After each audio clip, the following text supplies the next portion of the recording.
Hello everyone, कैसे हो आप सब। उम्मीद करता हूँ आप सभी अच्छे होंगे और अपनी बोर्ड की तैयारी बहुत अच्छे से कर रहे होंगे। तो आज की वीडियो होने वाली है भाई क्लास 12th यूपी बोर्ड के लिए।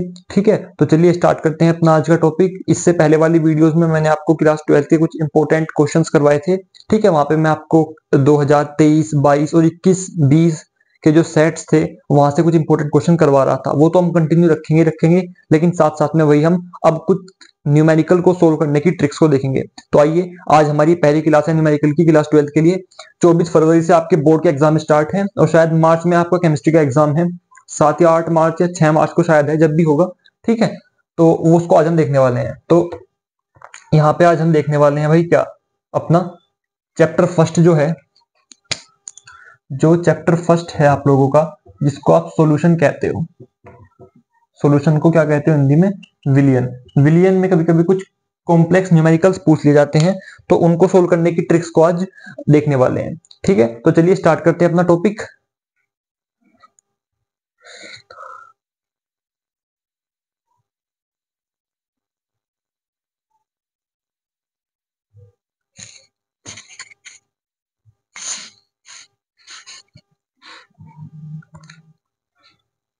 तो यहाँ पे आप लोग देखिए, सबसे पहले देखो इसमें न्यूमेरिकल कहाँ कहाँ से पूछे जाते हैं। तो भाई इसमें जो सबसे पहले न्यूमेरिकल पूछे जाते हैं वो पूछे जाते हैं कंसंट्रेशन से। कहाँ से? कंसंट्रेशन से। कंसंट्रेशन मतलब सांद्रता। कंसंट्रेशन मतलब सांद्रता से बहुत क्वेश्चन पूछता है बोर्ड यहाँ से। ठीक है, सांद्रता में कहाँ से पूछे जाएंगे? देखो मोलैरिटी से पूछे जाएंगे यूपी बोर्ड में, मोलैलिटी से, नॉर्मेलिटी से, मोल फ्रैक्शन से। ठीक है भाई, मोल फ्रैक्शन से। और आपके molarity, molality, normality, mole fraction और W by W percentage, W by V percentage, और आपकी यहाँ पे वी बाई वी परसेंटेज से क्वेश्चन पूछे जाते हैं। तो 1 2 3 4 5 6 7 टोटल 7 कंसंट्रेशन टर्म है जहां से क्वेश्चन पूछता है बोर्ड। तो यहाँ पे इन 7 कंसंट्रेशन टर्म के क्वेश्चन आज मैं आपको डिस्कस करवाऊंगा। मतलब इनमें देखो, इनके नॉर्मल क्वेश्चन तो आप लोग कर लोगे, लेकिन कॉम्प्लेक्स क्वेश्चन में उलझ जाते हो, तो इनको कैसे सोल्व करें वो कराऊंगा। उसके बाद सेकंड क्वेश्चन पूछे जाते हैं आपके colligative colligative properties. Colligative properties से क्वेश्चन पूछता है बोर्ड।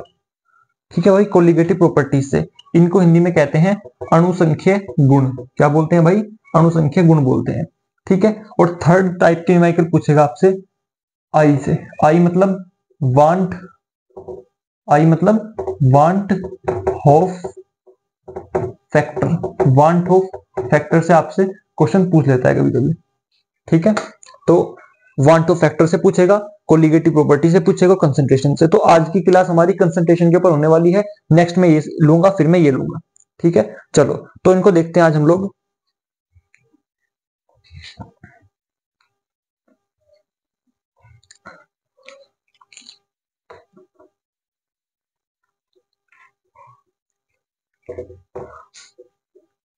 आपको जो जो मैं करा रहा हूं उसको बहुत अच्छे से करते हुए चलना है, ताकि आप लोग अच्छे से अच्छे मार्क्स गेन कर पाए अपने बोर्ड एग्जाम्स में। तो देखिए, सबसे पहले मैं आपको समझाता हूं थोड़ा सा एक वर्ड के बारे में, जिसको हम बोलते हैं डेंसिटी।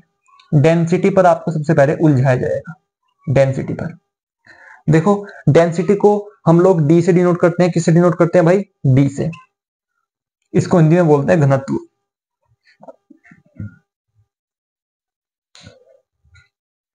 भाई डेंसिटी को हिंदी में बोला जाता है घनत्व, बोला जाता है डेंसिटी को हिंदी में। तो देखो, डेंसिटी का फॉर्मूला होता है D is equal to mass upon volume.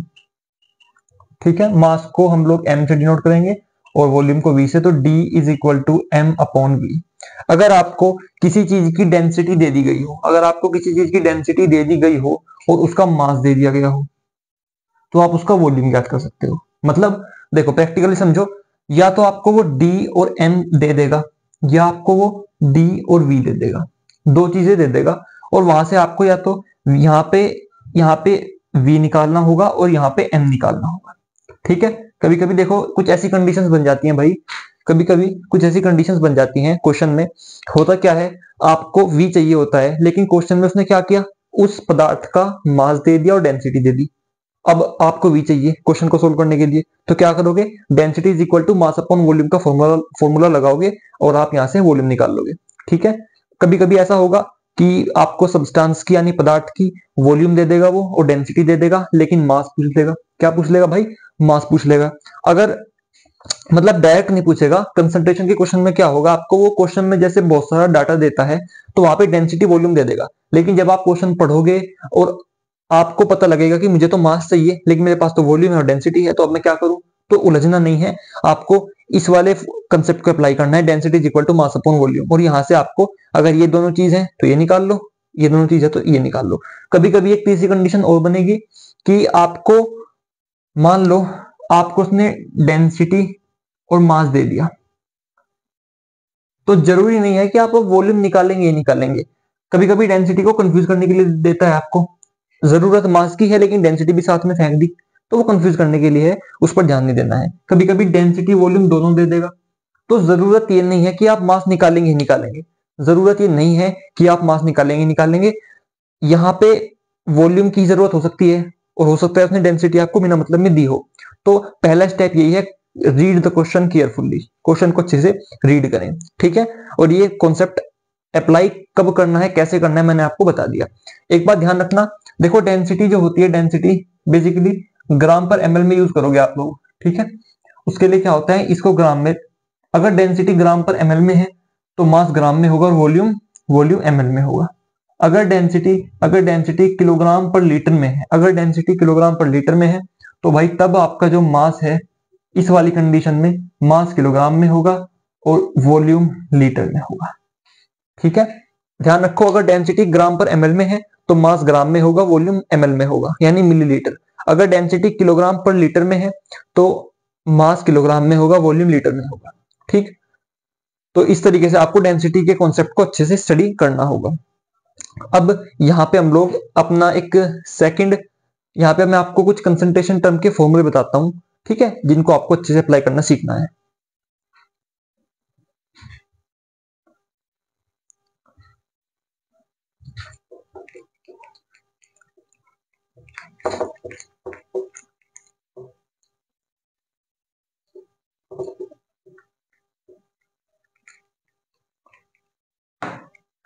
तो देखो सबसे पहले हमारे यहाँ पे यूपी बोर्ड में क्वेश्चन आएगा मोलैरिटी से। कहां से आएगा? मोलैरिटी।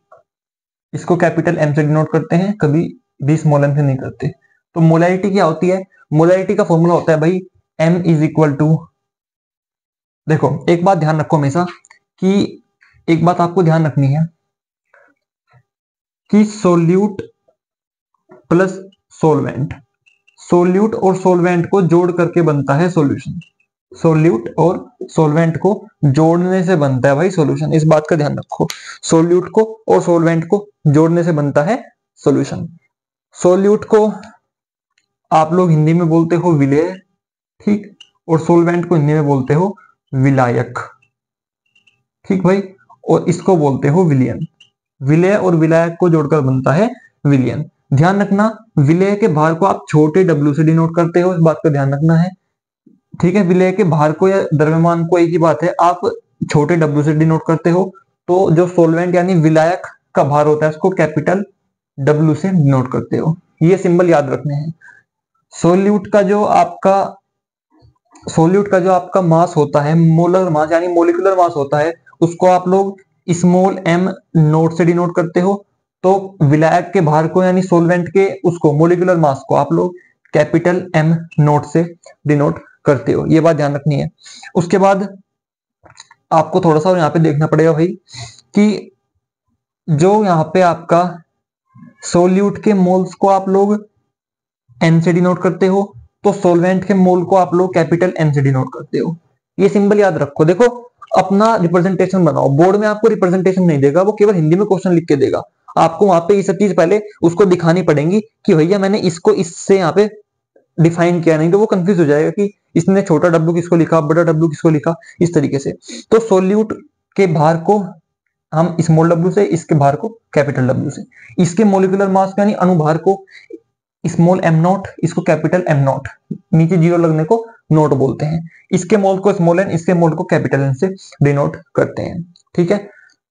वॉल्यूम की बात आए तो विलय के आयतन को हम लोग स्मॉल v से, जबकि विलायक के आयतन को हम लोग कैपिटल V से डिनोट करते हैं। क्लियर है? चलो अब देखो मोलैरिटी निकालनी है अगर हमें किसी सोल्यूट और सोलवेंट को मिला के सोल्यूशन बनाया, और इस सोल्यूशन की अगर मोलैरिटी निकालना चाहते हो कैपिटल एम, तो कैसे निकालोगे आप लोग? देखो इसकी मोलैरिटी निकलेगी भाई, सबसे पहले आपको स्मॉल डब्ल्यू को ऊपर रखना है इंटू 1000, या फिर इसको हम पूरा आपको अच्छे से एक्सप्लेन करेंगे। देखो मोलैरिटी निकलेगी N अपॉन V लीटर, ठीक है। मोलैरिटी का पहला फॉर्मूला होगा भाई ये M is equal to small n upon capital V litre में, मतलब विलय के मोल ऊपर आएंगे।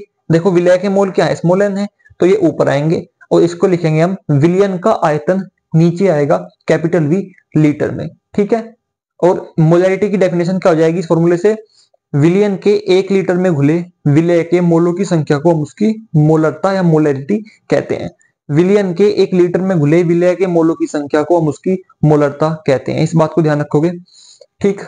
अब देखो अगर उसने आपको विलय के मोल दे दिए, यानी सोल्यूट के मोल दे दिए स्मॉल एन, और विलियन का यानी सॉरी हाँ देखो इसको छोड़ दो, आप लोग इसको छोड़ दो, विलियन के आयतन को दिखाओगे भाई वी से, इनके आयतन को दिखाने की जरूरत नहीं है, विलियन के आयतन को कैपिटल वी से दिखाएंगे, ठीक है। तो अगर आपने उसने आपको विलय के मोल दे दिए यानी सोल्यूट के मोल दे दिए और विलियन का टोटल वॉल्यूम दे दिया, लीटर में है तो नीचे उसको लीटर में रखना है, ठीक है। और स्मॉल कैपिटल एम निकाल लोगे इस तरीके से, ठीक भाई। इसकी यूनिट होती है मोल पर लीटर, ठीक है, मोल पर लीटर। कभी कभी क्या होता है आपको क्वेश्चन थोड़ा उलझा के देता है, तो अगर आप उसने क्या किया आपको थोड़ा कंफ्यूजन करके दिया क्वेश्चन में, तो आपको फॉर्मूले को एक्सपेंड करना होगा। Capital M is equal to W, small W है, into 1000 upon small M note into V M L, ये दूसरा फॉर्मूला है, ठीक है। देखो ये तो सिंपल क्वेश्चन के लिए होता है, लेकिन थोड़े कॉम्प्लिकेटेड क्वेश्चन के लिए ये वाला आएगा। अब देखो इसमें क्या हुआ, यहां से भी मोलरता निकलेगी, यहां से भी मोलरता निकलेगी, जो आंसर यहां से आएगा वो यहां से आएगा, क्वेश्चन पे डिपेंड है। अगर उसने आपको डाटा में सोल्यूट के मोल दिए हैं और सोल्यूशन का वॉल्यूम दिया है, ठीक है, लीटर में, तो आप लोग उसकी मोलैरिटी निकाल दोगे डायरेक्ट और यूनिट लिखोगे मोल पर लीटर। लेकिन अगर उसने आपको सोल्यूट का वेट दे दिया यानी स्मॉल डब्ल्यू दे दिया, ठीक, और सॉल्यूशन का वॉल्यूम लीटर में ना देके एमएल में दे दिया, सॉल्यूशन का वॉल्यूम लीटर में ना देके एमएल में दे दिया, तो ये वाला फॉर्मूला अप्लाई करोगे, ठीक है। एम इज इक्वल टू ये W small W into 1000 upon M note into V ML में रखोगे, ठीक है। ये 1000 से मल्टीप्लाई मैंने इसलिए की क्योंकि यहाँ पे वी एमएल में है। ऐसा ही करता है ना 90% न्यूमेरिकल मोलैरिटी कैसे होते हैं कि उसमें वॉल्यूम को वो एमएल में देता है, तो आपको यहाँ पे 1000 से मल्टीप्लाई करनी पड़ती है, ठीक। और मोल ना देकर के क्या देगा आपको, सोल्यूट का वेट दे देगा, तो वेट अगर फिर आपको ऊपर लिखना है, नीचे ये आपको एम नोट लिखना है। एम नोट क्या है? सोल्यूट का मोलर मास, ठीक है, वो नीचे लिखना है। और यहां से जो आंसर आएगा वो भी आपका मोल पर लीटर में आएगा। तो ये मोलैरिटी का क्वेश्चन सोल्व हो जाएगा। क्लियर है? चलो सर, अब अगर यहीं से वो आपसे एक क्वेश्चन पूछ ले,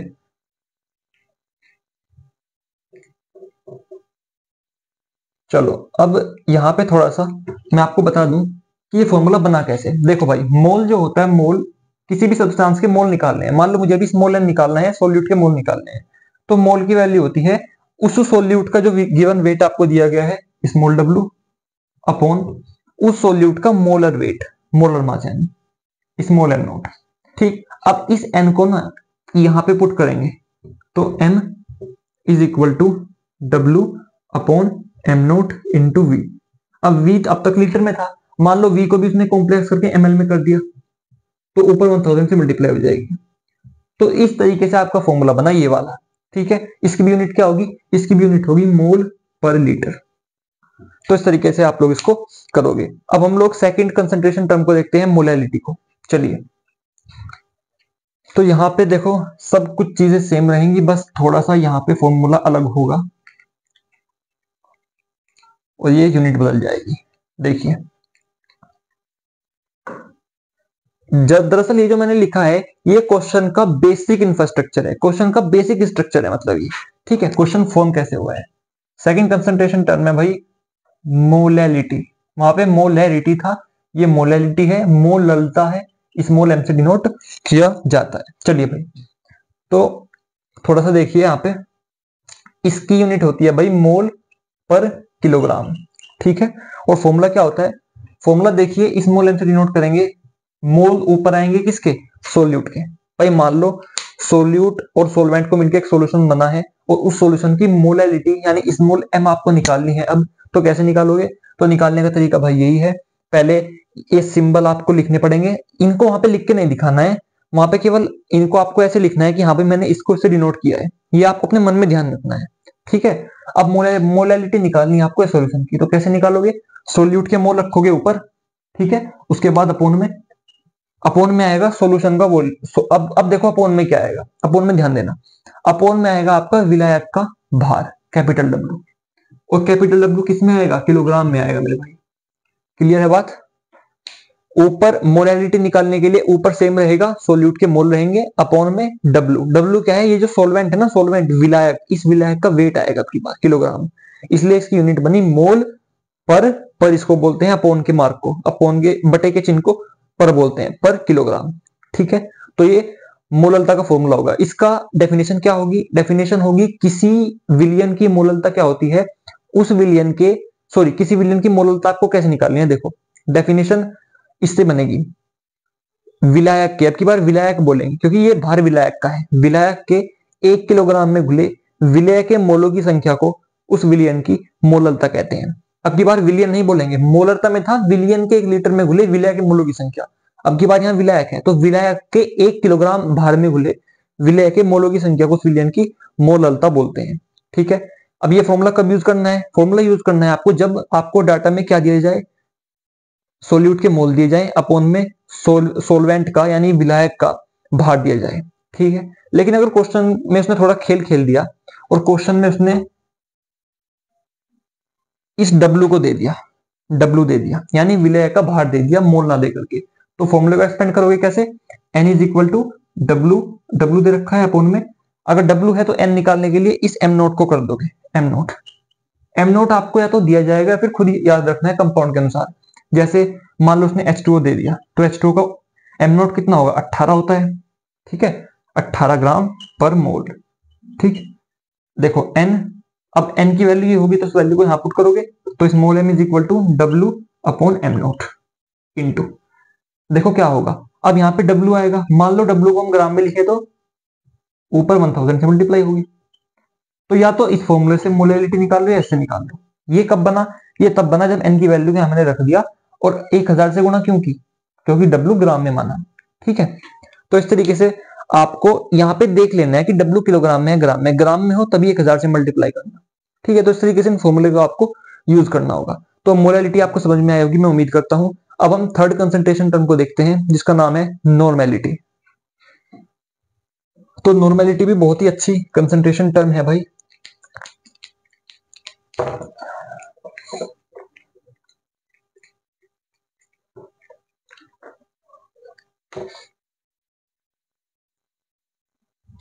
सॉरी मैंने वो साइड वाला भी मिटा दिया।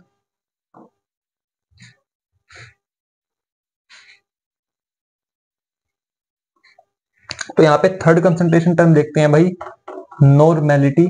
नॉर्मेलिटी से क्वेश्चन आता है यूपी बोर्ड में लेकिन इतना नहीं आता है भाई कभी कभी, लेकिन फिर भी क्योंकि पिछले साल देखा गया था तो बता देता हूं। स्मॉल एन से कैपिटल एन से डिनोट करते हैं इसको, वही है सोल्यूट है, सोल्यूट को मिलाया और सोलवेंट को मिलाया, ये थ्योरी होती है क्वेश्चन की और सॉल्यूशन तैयार। ठीक है, मतलब जैसे चीनी में पानी में चीनी घोल के एक घोल बना देते हैं, बस वही है। सोल्यूट का भार weight W, molecular weight m nought और आपका मोल n, सोलवेंट का weight capital W, molecular weight small m nought capital n nought और मोल कैपिटल N। ठीक है, चलो जी अब की बार मैं थोड़ा सा इसको, और सॉल्यूशन का जो वॉल्यूम है वो कैपिटल V। अब देखो मोलैलिटी कैसे नॉर्मेलिटी कैसे निकालते हो, देखो normality is equal to Q upon V litre में।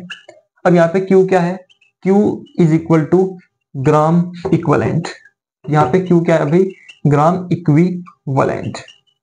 यहाँ पे Q क्या है, अब की बार देखो Q है सॉल्यूशन का सोल्यूट का ग्राम इक्वलेंट, ये ग्राम इक्वलेंट है। जैसे मोल्स होते हैं ऐसे ही ग्राम इक्विवेलेंट भी होते हैं, जैसे मोल्स होते हैं ऐसे ही ग्राम इक्विवेलेंट भी होते हैं। क्यू क्या है भाई, सोल्यूट का ग्राम इक्विवेलेंट। अगर मैं सोलवेंट के ग्राम इक्विवेलेंट को लिखूंगा तो कैपिटल क्यू से लिखूंगा, इसको भी ऐड कर लो, ठीक है। यही सिंबल यूज करना, अपनी मर्जी से बना सकते हो, कोई दिक्कत नहीं है। तो क्यू यहाँ पे ग्राम इक्विवेलेंट है ऑफ सोल्यूट, यानी आप कह सकते हो। और अपोन में क्या है, अपोन में सॉल्यूशन का वॉल्यूम है लीटर में, तो डेफिनेशन क्या बनेगी, विलियन के 1 लीटर आयतन में घुले विलेय के ग्राम तुल्यांक, इनको हिंदी में बोलते हैं ग्राम तुल्यांक या ग्राम इक्विवेलेंट कह लो, ग्राम तुल्यांकों की संख्या को विलियन की नॉर्मलता कहते हैं। विलियन के 1 लीटर में घुले विलेय के ग्राम तुल्यांकों की संख्या को विलियन की नॉर्मलता कहते हैं। यूनिट होती है भाई इसकी ग्राम इक्विवेलेंट, शॉर्ट में लिख दिया पर लीटर, ग्राम इक्विवेलेंट पर लीटर। चलो जी, अब देखो जैसे मैंने आपको बताया था कि जो मोल होते हैं n, उनको निकालते हैं, मान लो मुझे सोल्यूट के मोल निकालने हैं n, तो सोल्यूट का वेट अपॉन सोल्यूट का मोलर वेट, मोलिकुलर मास, मतलब वही बात है। मोलिकुलर मास कहो, मोलर मास कहो, मोलिकुलर वेट कहो, मोलर वेट कहो, सब बात एक ही है, m नॉट है, ठीक। अब मान लो आपको मोल की जगह ग्राम इक्विवेलेंट निकालने हैं q, तो कैसे निकालोगे, देखो वेट ऐसे ही रहेगा ऊपर, अपॉन में आ जाएगा आपका e। e क्या है, e है इक्विवेलेंट वेट, ये तो था मोलिकुलर वेट, ये है इक्विवेलेंट वेट, किसका, सोल्यूट का इक्विवेलेंट वेट। क्लियर है भाई, ये है सोल्यूट का इक्विवेलेंट वेट, इस बात को ध्यान रखना। या फिर छोड़ो, इसको स्मॉल ई से डिनोट कर लो, और अगर सोलवेंट का इक्विवेलेंट वेट मैं कहूंगा तो उसको कैपिटल ई कहेंगे। क्लियर है, चलो जी। तो यहाँ पे मैं सोल्यूट के निकाल रहा हूं, तो सोल्यूट का वेट अपॉन सोल्यूट का इक्विवेलेंट वेट, जैसे मोल था यहाँ पे n था तो w अपॉन m नोट, यहाँ पे q आ गया तो भी w अपॉन e, बस अब की बार e आ गया, इतना है। अब अगर आपको क्वेश्चन में W दे दिया जाए Q ना देकर, अगर Q दिया तो ये वाला फॉर्मूला यूज करोगे, अगर Q ना देकर W दे देगा तो क्या करोगे, normality is equal to Q की वैल्यू रखोगे ये वाली W upon E into V। अब V मान लो सपोज करो मिलीलीटर में दे दिया उसने, तो ऊपर 1000 से मल्टीप्लाई कर दोगे मेरे भाई, ठीक, ऊपर 1000 से मल्टीप्लाई कर दोगे, बस ये है। चलो जी, तो देखो ध्यान रखना 1000 से मल्टीप्लाई तभी करनी है जब वो इसको एमएल में दे, अगर ये लीटर में है तो कोई जरूरत नहीं है 1000 से मल्टीप्लाई करने की। तो ये फॉर्मूला आपको हो जाएगा नॉर्मेलिटी का। अब एक कंफ्यूजन और होता है बच्चों को कि भैया ये ई निकालना सिखाओ, ई कैसे निकाला जाए। तो सबसे पहले तो इसको याद करो, ये पहला फॉर्मूला हुआ और ये दूसरा फॉर्मूला हुआ, यूनिट होगी नॉर्मेलिटी की ग्राम इक्विवेलेंट पर लीटर, इस बात को ध्यान रखना। अब मैं आपको ई निकालना सिखाता हूं, चलिए।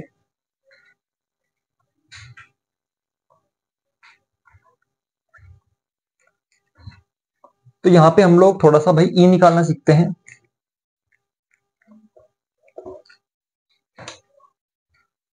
तो देखिए ई जो होता है, ई इक्विवेलेंट वेट, जैसे मोलिकुलर वेट आपको दिया नहीं जाए, मतलब मोलिकुलर वेट को खास कोई कैलकुलेशन नहीं होती। मान लो H2O है आपके पास और H2O का मोलिकुलर वेट निकालना है m नॉट, तो कैसे निकालोगे, हाइड्रोजन का जोड़ दो प्लस ऑक्सीजन का, तो 18 होता है, निकालना होता है तो आपसे एटॉमिक वेट को जोड़ दो, मोलिकुलर वेट निकल जाता है। लेकिन अगर आपको ई निकालना है इक्विवेलेंट वेट, तो कैसे निकालोगे, मान लो आपके पास HCl है, मान लो चलो आपके पास H2SO4 है, और H2SO4 का मैंने कह दिया कि m नॉट निकालो, यानी मोलिकुलर वेट। तो कैसे निकालोगे भाई, H के जोड़ोगे, 2 हाइड्रोजन है, 1 सल्फर है, 4 ऑक्सीजन है, तो टोटल 98 बैठेगा, 98 बैठेगा मोलिकुलर वेट। लेकिन मैंने कह दिया नहीं इसका ई निकालो, तो ई कैसे निकालोगे, देखो ई निकालने का फॉर्मूला होता है मोलिकुलर वेट अपॉन अगर molecular weight upon N factor. अब ये सर एन फैक्टर क्या है, देखो एन फैक्टर है यहाँ पे। अब एन फैक्टर भी कैसे निकाला जाता है उसको देखो, यहाँ पे देखो थोड़ा सा, अगर आपके पास एसिड दिया गया है अगर आपको, तो एन फैक्टर होता है भाई H प्लस के इक्वल, जितने एसिड में H प्लस है। क्लियर, अगर आपको बेस दिया गया है बेस, तो एन फैक्टर इक्वल होता है OH निगेटिव के, कि उस बेस में कितने OH निगेटिव प्रेजेंट है। अगर आपको कोई साल्ट दिया गया है मेरे भाई, अगर आपको कोई साल्ट दिया गया है, तो एन फैक्टर इक्वल होता है उसमें कितना पॉजिटिव चार्ज प्रेजेंट है। क्लियर, अगर एसिड दिया गया है तो कितना H प्लस प्रेजेंट है, बेस दिया गया है तो कितना OH माइनस प्रेजेंट है, अगर साल्ट दिया गया है तो कितना पॉजिटिव चार्ज प्रेजेंट है। ठीक, चलो जी, यहाँ पे H2SO4 की बात कर रहा हूं, तो H2SO4 क्या है, एसिड है। चलो जी, तो m नोट कितना है, 98 है अपॉन एन फैक्टर, देखो 2 हाइड्रोजन है तो N factor is equal to hydrogen 2 है, 2 इज इक्वल टू 2 चौके 8, 2 नम 18, 49 इसका ई आ जाएगा। ये निकालने का फॉर्मूला होता है भाई, सिंपल। क्लियर। मान लो उसने आपको NaOH का निकालने के लिए कह दिया, मान लो उसने आपको NaOH का निकालने के लिए कह दिया कि NaOH का ई बताओ, तो सबसे पहले तो ई निकालने के लिए आपको m naught upon n factor करना पड़ेगा। चलो जी कर देंगे। m नोट कितना होता है NaOH का मोलिकुलर वेट 40 होता है भाई, 23 सोडियम का, 1 हाइड्रोजन का तो 24 और 16 ऑक्सीजन का, मतलब 40 अपॉन में n फैक्टर। अब n फैक्टर ये बेस है क्योंकि इसमें OH है, कितने OH है, एक OH है, तो n factor is equal to OH 1, यानी इसका जो ई हो जाएगा वो 40 ही हो जाएगा, 40 अपॉन 1 बराबर 40। ठीक है, ये बात आपको समझ में आई होगी। चलो जी, अब थोड़ा सा इसको एक्सपेंड कर लो यहां से, normality is equal to W, small w आएगा अपॉन 1000, ठीक है, इनटू, अब ई की वैल्यू क्या होती है, ई की वैल्यू मैंने आपको बताई m not upon n factor. तो अगर ई की वैल्यू को मैं यहां पुट करूंगा, ई की इस वैल्यू को मैं यहां पुट करूंगा, तो ये आपका ये बन जाएगा फॉर्मूला VML। तो क्लियर है आपको ये? यस सर, बिल्कुल क्लियर है, कोई दिक्कत इस फॉर्मूले में नहीं है। तो या तो आप इसको यूज कर लो भाई जो बताया था पहले, या इसको यूज कर लो, या इसको यूज कर लो, ठीक है। अगर आपको तुल्यांकी भार डायरेक्ट दिया जाएगा तो इसको यूज करना है। मान लो तुल्यांकी भार भी नहीं दिया, वेट दिया दे दिया और ये मोलर वेट दे दिया, तो फिर आपको इसको यूज करना पड़ेगा। एन फैक्टर को कैसे निकालना है एसिड बेस साल्ट के लिए वो मैंने आपको बता दिया। क्लियर। चलिए जी, अब हम थोड़ा सा बात करते हैं यहाँ पे कि हम लोग नॉर्मेलिटी में और मोलैरिटी में रिलेशन को कैसे बताएं। ये बहुत अच्छा क्वेश्चन होता है, बहुत बच्चे पूछते हैं कि भैया नॉर्मेलिटी में और मोलैरिटी में क्या रिलेशन है, क्योंकि कभी कभी क्या करता है सॉल्यूशन की नॉर्मेलिटी दे देता है, मोलैरिटी पूछ लेता है और कोई डाटा देता भी नहीं है। देखो कैसे, इसको सुनो थोड़ा सा, ये सुनने लायक बात है।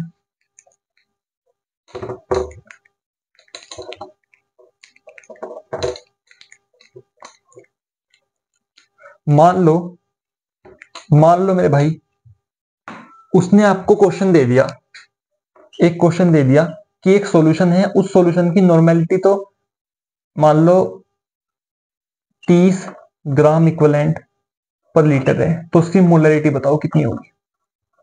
अब आप कंफ्यूज हो जाओगे कि कोई भी डाटा नहीं दिया है, ना वेट दिया है, ना वॉल्यूम दिया है, केवल नॉर्मेलिटी दे दी और मोलरिटी पूछ लिया। ऐसा कर देगा, मोलरिटी दे देगा और नॉर्मेलिटी पूछ लेगा। तो देखो कैसे सोल्व करना है। मोलरिटी का फॉर्मूला देखो क्या होता है, W into 1000 upon m note into VML। एक बात का ध्यान रखना, ये दोनों यहाँ पे सोल्यूट के लिए आए हैं, ये बात मैंने आपको बताई है। और नॉर्मेलिटी का क्या होता है, ये होता है, ठीक है, इंटू 1000 इंटू बस n फैक्टर एक्स्ट्रा है यहाँ पे, ठीक है, n factor upon m note into VML। अब एक बात ध्यान रखो, ये इक्वेशन फर्स्ट हो गई, इक्वेशन सेकंड हो गई। अब इन दोनों में कुछ सिमिलरिटी ढूंढो। ये जो इसका पार्ट है ये सेम टू सेम यही तो है भाई, ये पार्ट सेम टू सेम ये है, क्लियर, केवल n फैक्टर एक्स्ट्रा है, n फैक्टर एक्स्ट्रा है, मतलब मैं इस पार्ट की जगह, इस पूरे पार्ट की जगह यहाँ पे मोलैरिटी तो लिख सकता हूँ क्योंकि ये पार्ट मोलैरिटी के इक्वल है, ठीक, यानी normality is equal to m into n factor. तो ये सीधा सा रिलेशन हो गया। अब देखो इस रिलेशन में आपको नॉर्मेलिटी दे तो आप मोलैरिटी निकाल सकते हो, मोलैरिटी दे तो नॉर्मेलिटी, लेकिन n फैक्टर निकालना है कोई दिक्कत नहीं, वो यहाँ पे आपको लिख के देगा इस क्वेश्चन में कि कौन सा कंपाउंड है। मान लो आपको उसने H2SO4 का कंपाउंड दिया है, कोई दिक्कत नहीं सर, कोई दिक्कत नहीं है, H2SO4 के लिए निकाल सकते हैं। एन फैक्टर कितना होता है 2, क्योंकि यहाँ पे 2 हाइड्रोजन है। चलो मान लो ये क्वेश्चन दिया उसने H2SO4 के एक सॉल्यूशन की नॉर्मेलिटी 30 ग्राम इक्विवेलेंट पर लीटर बताई और मोलैरिटी पूछी, एन फैक्टर दे दिया 2, कैसे निकालोगे, इसमें वैल्यू रखो। देखो नॉर्मेलिटी कितनी है 30 है, equal to n into N factor कितना निकाल दिया 2, 2 को अपॉन में ले जाओ तो m इज इक्वल टू 15 मोल पर लीटर। ठीक है जी, तो इस तरीके से क्वेश्चन सोल्व हो जाएगा। तो नॉर्मेलिटी, मोलैरिटी, नॉर्मेलिटी, मोलैरिटी और मोलैलिटी, यानी कैपिटल N, कैपिटल M और स्मॉल m तीनों क्लियर हो गए हैं, तीनों क्लियर हैं। चलिए जी, अब आपकी 2-3 और रह गई हैं, उनको भी मैं आपको करा देता हूं।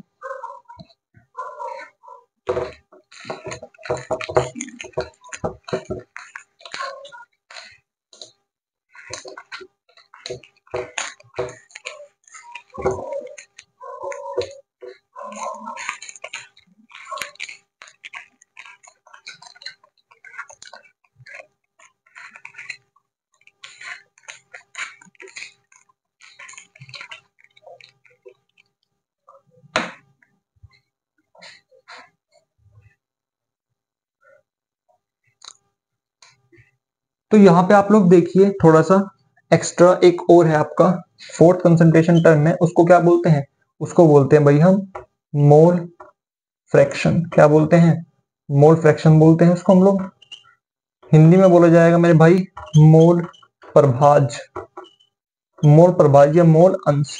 ठीक है, इसको डिनोट किया जाता है काई से। ये एक बड़ा सा एक्स होता है ना, जैसे एक्स है आपका, इस एक्स को थोड़ा सा मोड़कर बड़ा सा कर दो ऐसे, इसको बोलते हैं हम काई। ये जो अक्षर होता है अजीब सा, इसको काई बोला जाता है, काई। तो काई से डिनोट करते हैं हम मोल फ्रैक्शन को। तो देखो मोल फ्रैक्शन कैसे होता है, जैसे आपने मोलैरिटी देखी, नॉर्मेलिटी देखी, मोलैलिटी देखी, तो ये तीनों कंसंट्रेशन क्या है, ये पूरे सॉल्यूशन की निकाली जाएंगी कि पूरे सॉल्यूशन की मोलैरिटी कितनी है भाई, नॉर्मेलिटी कितनी है, इस तरीके से। लेकिन जो मोल फ्रैक्शन होता है, मोल फ्रैक्शन सॉल्यूशन दो चीज से बना होता है, सोल्यूट से और सोलवेंट से। तो मोल फ्रैक्शन सोल्यूट का अलग निकाला जाता है और सोलवेंट का अलग निकाला जाता है। मान लो कोई सोल्यूट है और एक सोलवेंट है भाई, सोल्यूट और सोलवेंट को मिला करके एक सॉल्यूशन बन गया, एक सॉल्यूशन बन गया। सोल्यूट तो मान लो ए है और सोलवेंट मान लो बी है, एक सॉल्यूशन बना लिया। तो अगर आपको उसने अब देखो ए का तो अलग से मोल फ्रैक्शन निकलता है और बी का अलग से निकलता है, वो क्वेश्चन के ऊपर डिपेंड है किसकी निकालने की बात कर रहा है। अगर उसने कहा कि विलय का निकालो तो ए का निकालोगे, कहा उसने विलायक का यानी सोलवेंट का निकालो तो बी का निकालोगे। वो क्वेश्चन पे डिपेंड है कि वो किसकी बात कर रहा है। ठीक है, चलिए तो देखिए अगर आप ए का निकाल रहे हो तो उसको काई ए से डिनोट करोगे, काई ए से। ठीक है, और काई ए कैसे निकलता है देखो, थोड़ा सा पहले सीखो। यहाँ पे इस ए का मोल फ्रैक्शन को दिखाते हैं हम काई ए से, बी के मोल फ्रैक्शन को काई बी से। यहाँ ए और बी की जगह आप वो लिखोगे जो कंपाउंड आपको दिए जाएंगे वहां। इस ए के मोल को दिखाते हो आप लोग एन ए से, और इस बी के मोल को दिखाते हो आप लोग, वो तो चलो बता रखा है मैंने आपको, सोल्यूट के मोल स्मॉल एन, सोलवेंट के mole capital N. Clear? Clear sir.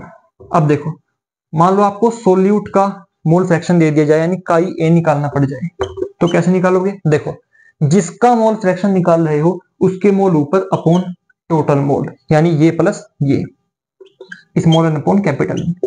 निकल गया? Yes sir. अगर बी का निकालने के लिए कहा जाए तो जिसका निकाल रहे हो उसके मोल ऊपर कैपिटल एन ऊपर अपॉन टोटल मोल, ये है बस, और कुछ नहीं है भाई। ठीक है, यही है मोल फ्रैक्शन, कोई यूनिट नहीं होगी, केवल एक नंबर होगा सिंपल सा।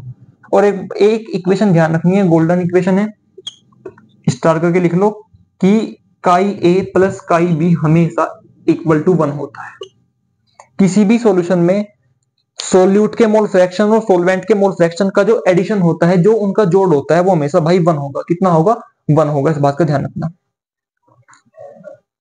मान लो कभी कभी ऐसा हो सकता है उसने काई ए आपको दे दिया, मतलब सोल्यूट का मोल फ्रैक्शन दे दिया और काई भी नहीं दिया, तो आप कैसे निकालोगे? इस इक्वेशन का यूज करके यहाँ पे रखोगे वैल्यू, काई भी निकल जाओगे, ये उधर जाकर के माइनस हो जाएगा। ठीक है, तो ये इक्वेशन आपको गोल्डन रूप में ध्यान रखनी है। मान लो आपको काई और काई भी दोनों ही कैरी निकालने के लिए, तो एक को तो निकाल लो कैलकुलेशन से और दूसरे को इससे निकाल लो, इस इक्वेशन से। ठीक है, चलो जी। तो ये भी बहुत अच्छा क्वेश्चन है, पूछा जाता है यूपी बोर्ड में।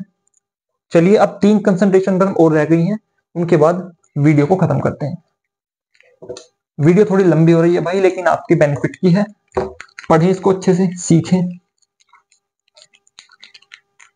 और वीडियो को शेयर करें ज्यादा से ज्यादा और चैनल को सब्सक्राइब करें।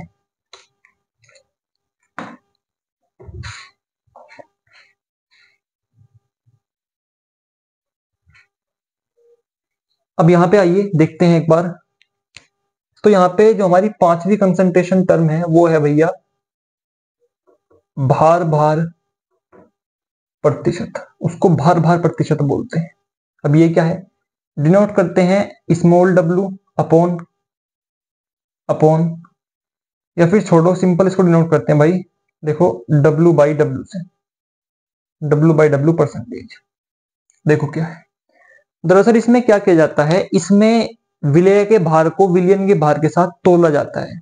देखो जी होगा कैसे, कैसे निकाला जाएगा, यहाँ पे एक बात ध्यान रखो, सोल्यूट और सोलवेंट के लिए और सॉल्यूशन के लिए सिंबल ध्यान रखो। अब की बार सोलवेंट का काम नहीं है, सोल्यूट और सोलवेंट के लिए, सॉरी सोल्यूट और सॉल्यूशन के लिए, सोलवेंट को छोड़ो। सोल्यूट का वेट मान लो, यानी जो भार है, वेट है, वो मान लो मैं यहाँ पे स्मॉल डब्ल्यू से डिनोट कर रहा हूं और सॉल्यूशन का मैं डिनोट कर रहा हूं भाई, या फिर ऐसा करते हैं इसका डिनोट करते हैं हम लोग डब्ल्यू से और इसका डिनोट करते हैं डब्ल्यू, सॉरी ये डबल डब्ल्यू हो गया, डब्ल्यू डैश से। क्लियर भाई, डब्ल्यू डब्ल्यू डैश, सोल्यूट का वेट में डिनोट कर रहा हूं डब्ल्यू के लिए, सोल्यूशन का डिनोट कर रहा हूं डब्ल्यू डैश से। ध्यान रखना इस बात का, वहां लिख देना इसको कि यहाँ पे हमने सोल्यूट के वेट को डब्ल्यू से डिनोट किया है, सोल्यूशन के वेट को डब्ल्यू डैश से। क्लियर है जी। ये रिप्रेजेंटेशन केवल इन 3 कंसंट्रेशन टर्म के लिए है, बाकी के लिए वही चलेंगे सब। ठीक है, चलो तो यहाँ पे डब्ल्यू अपॉन डब्ल्यू डैश लिखते हैं, दोनों सेम साइज के बनाना, डैश से डिफरेंशिएट कर देना बस। अब देखो कैसे होगा। दरअसल ये जो भार भार प्रतिशत है ये कैसे निकाला जाता है, इसका फॉर्मूला होता है, यहाँ पे W लिखेंगे, यहाँ पे कैपिटल W, सॉरी W लिखेंगे डैश इंटू 100 और कोस्ट में करके जो परसेंटेज आएगा वो, इसको बोलेंगे हम भाई क्या, वेट, वेट परसेंटेज। ये वेट परसेंटेज निकालने का फॉर्मूला है। ठीक है, दोबारा समझो, weight W upon W dash into 100। ठीक है, अब देखो यहाँ पे जो ये जो बिना डैश वाला W है ये सोल्यूट के लिए यूज किया है मैंने, और जो सॉल्यूशन के लिए मैंने जो W यूज किया है वो है डब्ल्यू डैश। मतलब सोल्यूट का वेट तो W है और सोल्यूशन का वेट डब्ल्यू डैश है, इंटू 100 करके मल्टीप्लाई कर देना। और किस में रखोगे वैल्यू, ध्यान रखना दोनों वैल्यू ग्राम में रखना। अगर क्वेश्चन में किलोग्राम में दी गई है तो उनको चेंज कर लेना। एक बात पहले बता दूं, 1 kilogram is equal to 1000 gram और 1 litre is equal to 1000 millilitre. इस बात को ध्यान रख के चलना पहले से। और कोई यूनिट नहीं होगी, केवल परसेंटेज का साइन लगाना बस, और इधर वेट परसेंटेज लिख देना, इतना होगा। इसी को हम लोग मास परसेंटेज भी बोलते हैं, मास परसेंटेज इसको भी बोलते हैं। ठीक है भाई, तो ये निकाली जाती है। अगर आपको किसी सोल्यूट की भार प्रतिशतता या भार भार प्रतिशत या वेट परसेंटेज या मास परसेंटेज जो भी निकालने के लिए इन चारों में से कहा जाए तो आप ये फॉर्मूला लगाओगे, ऊपर सोल्यूट का वेट नीचे सॉल्यूशन का इंटू 100 परसेंटेज का मार्क, बस। क्लियर है, चलो जी अब थोड़ा सा चेंज करते हैं खेल को। मान लो कि आपसे कुछ और निकालने के लिए कहा जाए। मान लो कि आपसे वो आयतन निकालने के लिए कह दे, आयतन प्रतिशत निकालने के लिए कहा जाए, V by V dash percentage. तो कैसे निकालोगे, देखो जी, सोल्यूट का आयतन डिनोट करोगे V से, वॉल्यूम यानी वॉल्यूम की बात कर रहा हूं मैं, और सॉल्यूशन का डिनोट करोगे V डैश से। क्लियर जी, सोल्यूट का वॉल्यूम डिनोट करोगे V से, सॉल्यूशन का डिनोट करोगे V डैश से। और कैसे निकालोगे, वॉल्यूम परसेंटेज अगर निकालनी है तो कैसे निकलती है जी, सोल्यूट का वॉल्यूम ऊपर अपॉन सॉल्यूशन का वॉल्यूम नीचे, V डैश इंटू 100 करके कोस्ट और मल्टीप्लाई, सॉरी परसेंटेज, ये निकल जाएगी वॉल्यूम परसेंटेज। किसकी, सॉल्यूशन की निकलेगी। किसकी निकलेगी, सॉल्यूशन की। ध्यान रखना यहाँ पे भी इसको ml में लिखना है और इसको ml में, लीटर में दिया गया हो तो इस इक्वेशन से चेंज कर लीजिएगा। क्लियर है, अगर आपको ये वॉल्यूम परसेंटेज निकलेगी, मान लो आपको एक और खेल करवाते हैं, ये यहाँ पे मान लो उसने कुछ और कह दिया,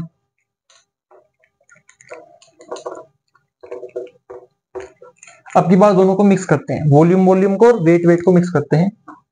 मान लो उसने कह दिया आपको सेवेंथ वाली है कि मुझे तो भार आयतन चाहिए, मुझे भार आयतन चाहिए, यानी W बाई V परसेंटेज चाहिए मुझे। करो तो सोल्यूट का W से डिनोट कर दो, सिंपल है, इसका V से, इसको V से लिख दो। मतलब यहाँ पे सोल्यूट का वॉल्यूम, सॉरी सोल्यूट का तो वेट W से, W आएगा और सॉल्यूशन का वॉल्यूम आएगा। अब निकलेगी W बाई V परसेंटेज। ये कैसे निकलेगी, देखो जी, W ऊपर V नीचे इंटू 100 और मल्टीप्लाई, बस ये है। मतलब भार आयतन प्रतिशत या W बाई V परसेंटेज इसको बोलते हैं।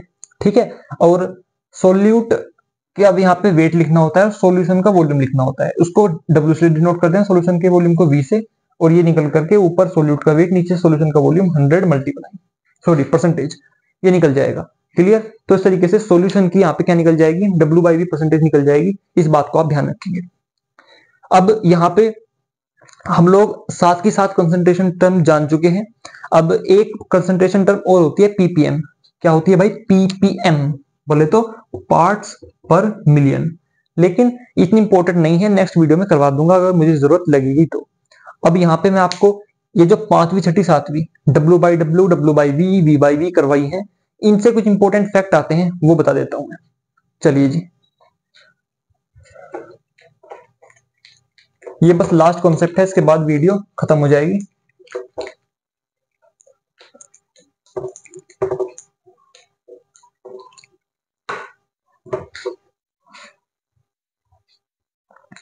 तो यहाँ पे आप लोग देखिए थोड़ा सा भाई, यहाँ पे है आपके लिए, देखो जैसे डेंसिटी वाला कॉन्सेप्ट बताया था, ऐसे यहाँ पे मान लो किसी क्वेश्चन के अंदर आपको कह दिया गया कि भैया 40%।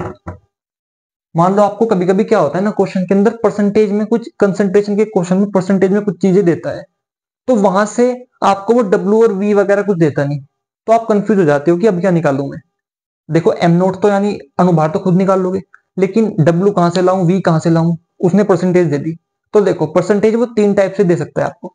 अगर उसने परसेंटेज के कोष्ट में लिखा है डब्ल्यू बाई डब्ल्यू, ये लिखा है, तो समझ जाना।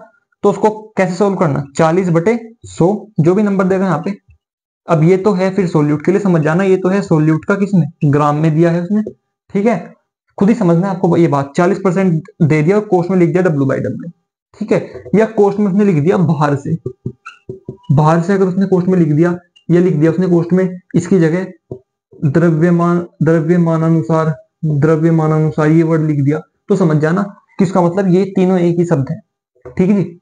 तो ऊपर वाला फिर कैसे सोल्व करना, 40/100 करके परसेंटेज का मार्क हटा देना। ऐसे करने के बाद ये सोल्यूट का वेट आपको उसने दिया है, मान लो क्या दिया ही है, और ये जो 100 दिया है, 100 दिया है उसने, अगर डब्ल्यू बाई डब्ल्यू लिखा है तो सॉल्यूशन का वेट, किसका वेट, सॉल्यूशन का वेट ग्राम में। यहां से सोलवेंट का आप खुद निकाल लोगे, सोलवेंट का खुद निकाल लोगे कैसे, 100 माइनस 40, 60 ग्राम, ठीक है। तो इस तरीके से आपको डब्ल्यू बाई डब्ल्यू परसेंटेज से आप सोल्यूशन, सोल्यूट का भी वेट निकाल लोगे, सोल्यूशन का भी और सोलवेंट का भी, क्लियर है। और मान लो आपको कुछ कहीं वॉल्यूम की जरूरत है, अगर वॉल्यूम की जरूरत पड़ेगी तो आपको डेंसिटी खुद देगा, वो वहां पे डेंसिटी खुद देगा, उस डेंसिटी को वहां पे अप्लाई कर लेना निकालने के बाद। ध्यान रखना वाटर की डेंसिटी, डेंसिटी ऑफ H2O कितनी होती है भाई, 1 ग्राम पर ml इतनी होती है, इस बात का ध्यान रखना, क्लियर है। चलो अब मान लो कि उसने यहाँ पे कोष्ट में डब्ल्यू बाई वी लिख दिया, तो फिर वो ये वाले वर्ड नहीं लिखेगा, यहाँ पे डब्ल्यू बाई वी लिखेगा। मान लो उसने डब्ल्यू बाई वी लिख दिया, तो आपको समझना है 40/100, मतलब ये तो सोल्यूट का वेट है भाई, और ये आपका की बार सोल्यूशन का ना वॉल्यूम है, क्या है, वॉल्यूम है। और किसमें ही दिया है, एमएल में, ये ग्राम एमएल खुद ही समझना है आपको। मान लो डब्ल्यू बाई वी लिख दिया तो ये सोल्यूट का है, समझ जाना है, और नीचे 100% का मतलब है बटे में 100, ये सोल्यूशन का वॉल्यूम है, ठीक है। अब की बात, अगर आपको, अब देखो, अब मान लो उसको सोलवेंट की कुछ जरूरत है आपके क्वेश्चन में, अगर सोलवेंट के वेट वगैरह कुछ भी जरूरत है तो आपको डेंसिटी देगा वो, अन्यथा नहीं देगा। सोल्यूशन का वॉल्यूम ये उठाओ एमएल में, सोल्यूट का वेट ये उठाओ। मान लो यहाँ पे आपको कुछ सोलवेंट की भी जरूरत पड़ती है, सोलवेंट के वेट या वॉल्यूम की, तो क्या करना है, तो वो आपको डेंसिटी देगा, उसके हिसाब से कन्वर्ट करना है। पहले सोल्यूशन के वॉल्यूम को वेट में कन्वर्ट करना है, फिर उस वेट से इसको माइनस करना है, ठीक है, फिर आपका सोलवेंट का वेट निकलेगा, ठीक है।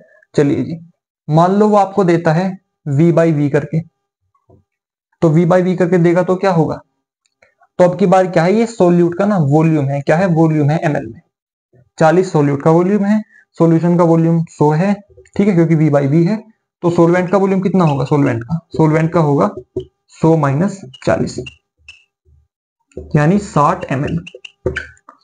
ध्यान रखना है, अगर यहाँ पे वेट की जरूरत पड़ेगी तो आपको क्या देगा, डेंसिटी देगा अपने आप में, ठीक है।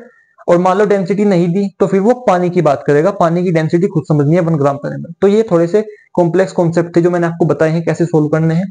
तो उम्मीद करता हूं आपको ये चीजें समझ में आई होंगी, और अगर वीडियो अच्छी लगी तो उसको लाइक कीजिएगा, और मिलते हैं आपसे नेक्स्ट वीडियो में। और जो कुछ प्रैक्टिस न्यूमेरिकल्स हैं वो आप प्रीवियस ईयर के लगा सकते हो, ठीक है। मैंने कंसंट्रेशन के ये करने के बाद आप एक भी क्वेश्चन नहीं छोड़ोगे, एक दो कॉन्सेप्ट रह गया है कंसंट्रेशन का, एक दो ही कॉन्सेप्ट रहा है 2 से 4 मिनट का, वो मैं आपको नेक्स्ट वीडियो में करा दूंगा। और उम्मीद करता हूँ आपको वीडियो समझ में आई होगी भाई, और अगर कोई भी डाउट हो तो उसको आप लोग कमेंट बॉक्स में पूछ सकते हो। और अगर आपको न्यूमेरिकल लगाने हैं तो अपनी बुक से लगाइए, जिन पे कोई ईयर डाला हो, जैसे यूपी बोर्ड 2018-2019 इस तरीके से वो लगाइए। और कोई भी डाउट हो कमेंट बॉक्स में पूछिए, और चैनल को सब्सक्राइब कीजिए, वीडियो को लाइक कीजिए। धन्यवाद।